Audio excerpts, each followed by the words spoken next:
I'm at a nice prairie reconstruction right now, right next to a cemetery. I'm viewing the real ghost of the landscape, though, this beautiful strip of prairie. But you know, I've gotten out of practice. I'm not that great at these videos, I don't think, but we're just gonna try to wing it and see what happens. Because there's some really nice stuff going on. Some of it's in bloom, some of it not in bloom. But we're gonna talk about it because it's just such a lovely ecosystem, and I had to take a quick pit stop at this reconstruction. What you want to note right away, let's spotlight a little friend. This guy doesn't look like much, but he's a really good indicator that you're in either a remnant prairie or a reconstruction of a prairie that really knows what the hell's going on. This is Fragaria virginica, the Virginia wild strawberry, which is a lovely plant. You know, you can eat it, it's edible. I don't really care that much about the edibility of it. It's in the rose family, which is pretty neat, but it's one of those little plants that, you know, it's a key play. It's a big player in the prairie ecosystem. A lot of guys eat this little creature, and pollen offers some early season nectar for the pollinators as well, given its blooming time. Ooh, swallowtail flying across. But yeah, like, this is a little guy that gets neglected a lot of times in the prairie reconstructions. Like, you go to a prairie reconstruction and you'll see they got all the silphiums, but when you start looking down at the ground and getting real up close and personal, you'll never find the Fragaria. So that's just a nice note. Keep an eyeball out for that Fragaria, because he's a real good shit. This right here, I'm pretty sure this is Asclepias sullivantii, and I don't get to see this one too often. This is actually what made me decide to start shooting the film. Asclepias sullivantii, folks. As you can tell, it's different from the common milkweed, which is what you might mix it up with if you're only looking at the flowers. If you're only looking at the flowers, you might say, it could be Asclepias syriaca. But then you get a load of these leaves, and look at how strongly ascending they are on the stem of this plant. And that's how you know that you're talking about Asclepias sullivantii. Also, these leaves, glabrous as hell. Glabrous means smooth. It's a real smooth customer. Let's get a nice close-up shot of the hoods and horns. You like how I grab it like that? Real aggressive like? Oh yeah, the hoods and horns. If my camera would focus. Some zoom in action. Oh, there we go.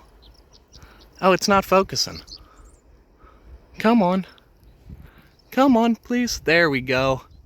Look at that, the beautiful corolla of the milkweed family. God, I love to see that.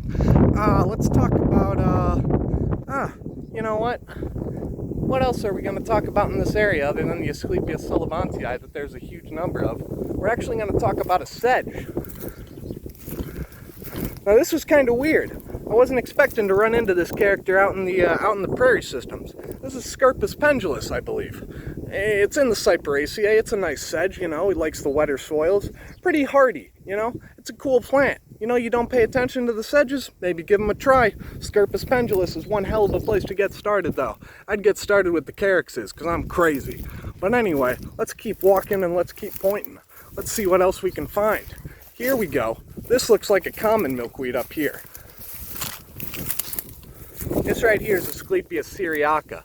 You see it's got some tomentose, some fuzz happening on the underside of these leaves. You got that fuzz. That's different than sullivantii. Remember that. You got to be paying attention to these tiny ass details because they're really annoying, and sometimes plants are hard to tell apart. It's really important stuff. Who's this stunner? In the carrot family, Orangium yuccifolium. Called that because of this nice resemblance its leaves get to yuccas. Isn't that pretty neat? I think it's pretty neat, if you ask me personally. We got Monarda fistulosa, a stunner in the prairies. This guy's in the mint family. Gonna note the square stem, verticillaster inflorescence, opposite leaves. I'm spitting this out rapid. I'm running hot in Illinois today, folks. This guy sucks. This is Daucus carota, Queen Anne's lace. If you see that in your garden, get rid of it and plant a native carrot for the sake of all that's holy. Oh, what else? Got Baptisia alba right here. A beauty. Get a load of those nice legumes developing fruits. Ooh, yeah. And then you follow it up and you get those beautiful cream-colored pea-shaped inflorescences. Typical peas. I'm going to show you guys another pea later, lead plant, who's awesome. But his inflorescence don't look like this because he's in a different subfamily of the peas. But this is Baptisia alba. Very nice. Let's keep going up this hill. Keep advancing. There's a lot of clover in this reconstruction or remnant or whatever the hell I'm in right now. And the clover, if I had to guess, is coming over from the ag fields, you know, because clover is often planted as a cover crop. It's a bit annoying to see it in here. Here's a ditch. It's like my boss says, humans make ditches, your mom makes rivers. That's a really good thing to note, I think. Really, real nice. Oh, more Asclepias sullivantii. And this guy, I can't show you the bloom on this guy, but this is one of the majestic, one of the real stunners of the prairie. You see these big dead sticks everywhere, like that one hanging up right around there. Those are the signs of the silphiums. The silphiums are a really cool genus of North American plants. They're big as hell. They're in the sunflower family. Absolutely lovely. Oh, Carex vulpinoidea. Hey, the fox sedge. And some asshole in the ovales. Or the Cyperoideae now. Oh, God. Oh, yeah. It's nice in here. As you can see, we got a ditch allowing for some of these wetter plants to kind of hang out. Like this guy, we got another Scirpus. This being Scirpus. One second, let me check. I think this is Scirpus hadrianus, if I had to guess. Oh, yeah. Isn't it beautiful out here? I was pretty stressed out before I came out here, but this really just hit the pressure release valve for me. Seeing all this beautiful flora. Let's run up there, see what we can see. Here's yet another very lovely pea. This is Dahlia purpurea. The purple prairie clover, they call this one. I believe that this is a hit with the pollinators, but it's also just a very cool member of the Fabaceae that you don't run into them too often. It's always lovely when you get a chance to see it because it looks like it's wearing a tutu. A friend of mine pointed that out to me, and now I'm going to use it whenever I get the opportunity to, because it's just a good way of remembering. Ooh, a little butterfly. Anyway, I'm going to go jump over in there because that's where the lead plant's at, and then I'm going to show you that. Another stunner in the Fabaceae. God, I love the Fabaceae. And I love the prairie too. It's so nice out here. All my worries and cares just disintegrating. And we got a pycnanthemum. One of the mountain mints. Again, a mint family. Square stem, verticillastern inflorescence with a bilabiate corolla. I'm not quite sure what species of pycnanthemum this is. If I had to guess, I'd say the narrow-leafed. Because these leaves are pretty damn narrow, but I don't know my pycnanthemums as well as I should because I'm a pretty lazy guy, apparently. Yeah. Man, this is awesome. Ooh, I should talk about him. He's nasty. Looks like someone treated him. Good. Hope it hurts. This guy right here, this is the cutleaf teasel. Dipsacus. Dipsacus phelonum? Laciniatum? I don't know the full name on this one, but it's a teasel, which is a pretty wicked. Get a load of the spines on the underside of the leaf. This is a pretty wicked invasive that gets into upland systems and just takes them over. So it's good that someone's looking out and knock these two sons of bitches out because, as you can see, the seed heads on these things, they get pretty nasty. So keep an eye out for teasel, and if you see it in someone's yard, maybe be a friend and help them get rid of it. Because there's some in this prairie, and I don't like that. Alright, to the lead plants. We're going to the lead plants. Because, oh yeah, look at that. Baptisia. Ah, yes. And here's the lead plant. Amorphocanescens. This one's a beauty. Look at that. Look at those compound leaves. And you can see the exerted anthers, that little orange. Oh, God. Isn't that an incredible flower? Again, this guy's in a pea subfamily that I can't remember at the moment. But you know, just take all that in. It's a pretty nice plant, pretty nice stuff. It's a pretty good sampling of what you would get in a prairie out here. Oh, look at all that lead plant. You can't beat it. Yeah. And just think, there used to be miles and miles of this stretching across, uninterrupted across the landscape. Like, I don't know if there's any other real rare guys in here. I haven't dug in too hard yet, but I'm gonna. Let's see what we can drum up. See if we can find some real prairie magic. Oh yeah, I like the sound of that, don't you? Prairie magic. So what we've got right here is a close relative of Dahlia purpurea. I'm sure you can tell.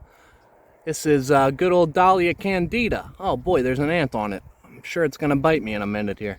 But as you can see, another member of the pea family. Got some more Dahlia right there. What I wanted to show you guys was this little guy right here, because he's a real rare one. This is Baptisia leucophaya. It's a young one. Note how hairy these leaves are. See those hairs? Yeah, there you go. Much different from Baptisia alba, which is a nice glabrous customer, you know. He likes to play it smooth. This guy's a little bit more fuzzy. Beautiful. Another Baptisia. You love to see that. This right here, this is Drymocallis arguta. That guy's a proto-carnivore. That's really badass. Another one that you only see in the high quality prairies. So this is a really good reconstruction remnant. I'm not sure. I didn't do my research before I showed up. I just kind of was like, I'm driving home. I wonder if there's a prairie I can hit on my way, and it turned out that there was. So I'd be a damn fool if I missed that opportunity. Oh, there's a bee pollinating this Baptisia. Get a load of that. You can see it parting the corolla nicely. Oh yeah. Get all that pollen, spread that around, make some seeds. Hell yeah. Do your job. Oh, it's so nice out here. Oh, and here we go. There's the Drymocallis. Not quite sure why my camera just turned yellow. That was weird. It did it again. Huh, not sure what's happening. Technical difficulties. Drymocallis arguta, folks. Beautiful. And what was I going to point at over there? Oh yeah, there's a silphium that's at like eye level. Isn't that wonderful? Just got to weave through all these orangiums and the dahlia and the monarda and this oval. And you see, this is what's so cool about the prairies, is that they're chock full of diversity. It's wonderful. You know, it's just an amazing thing to see. There's a bunch more of that Baptisia leucophaya. 1, 2, 3. This guy would have already bloomed, so I'm looking for seed pods on him for signs that he's doing well. But then again, I honestly know fuck all about this plant, so these might be too young to even seed. Or I've totally missed the seed window. But first, take a glimpse into the nice corolla of a silphium. Oh yeah, look at those hairs. Oh yeah. Silphium laciniatum, folks. A beautiful member of the prairie caste. Ah, yeah. You could just get lost out here. I wish I could, but I gotta go home. Someone else to talk about real quick.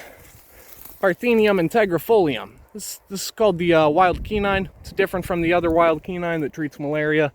This guy's only useful for the, you know, as a member of its ecosystem, unfortunately. It doesn't have uses for humans. But if you gotta look for human uses to decide that a plant's valuable, I mean, we got some serious beef, pal, because these things aren't here to serve us. Anyway, that's beside the point.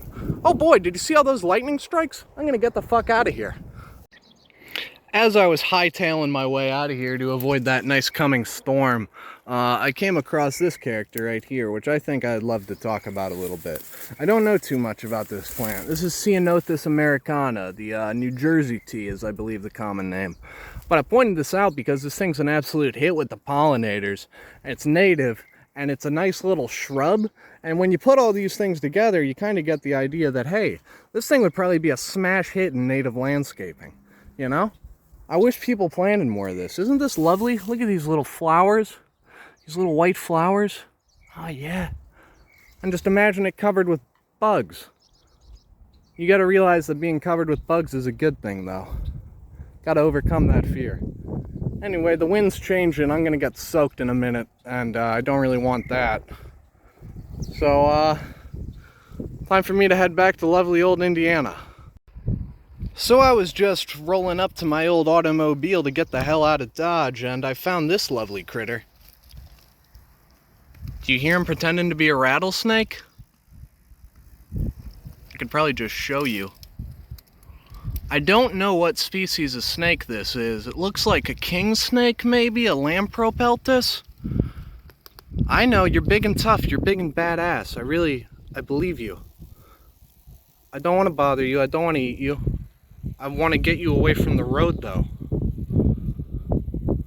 Oh, such a beautiful snake. Isn't that awesome? I think snakes get a really rough deal. Like, look at this guy. I'm up in his grill with a goddamn phone, and he's just trying to get me to fuck off in the most polite manner possible. I came to his house, I showed up, I parked on his lawn, and all it wants to do is wiggle its butt at me. It's like a dog. Are you excited to see me? Are we excited? Look at that tail go. Oh my god, this thing's pissed. But I'm going to use my Steve Irwin handling to just delicately maneuver this guy. I'm going to give him a touch on the back, and that'll probably get him to go. Or it'll get him to try to bite me. I want him to go back in the prairie because that's where he's safe, but I bet he wants to go into the ag field. What's your deal? Wow!